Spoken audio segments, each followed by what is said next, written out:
Assalomu alaykum, hurmatli muxlislar. Mana kurkaxonamizni poli. Demak, bu yerga apilka solingan 15 sm qalinlikda qilib, mana shunaqa holatga kelib qoladi. 2-3 haftada-da.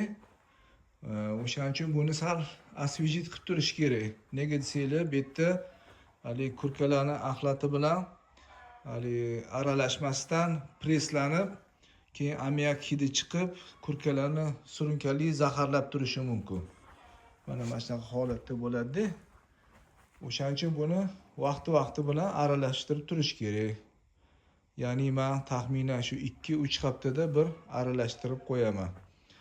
Shunda haligi tegi quppa quruq bo'lib, keyin mana shu apilkani chirishi ham effektiv ketadi. Keyinchalik bu apilkani almashtirilganda hali anaqa qilib, o'g'it qilib ishlatish mumkin bo'ladi.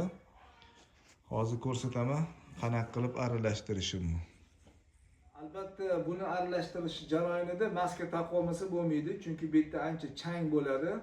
Odamni allergiya qilishi mumkin. O'shaning uchun mana sekin-sekin mana boshlaymiz. Bunday qilib yengilab chiqaramiz. Mana qiyin ish emas. Oson. Ana shunaqa yengilab chiqib qo'ysa quppa quruq bo'ladi.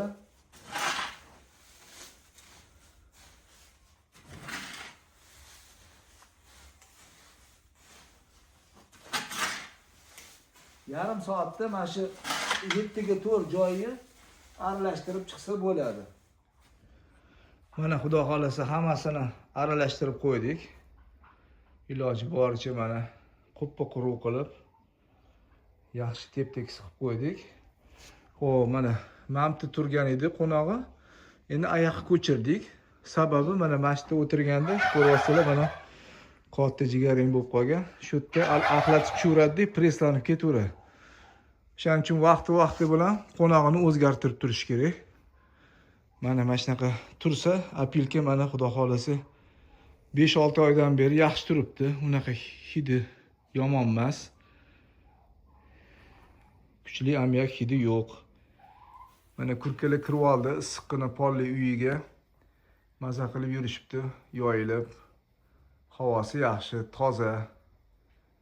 Baxtli hayot kechirib yurishibdi.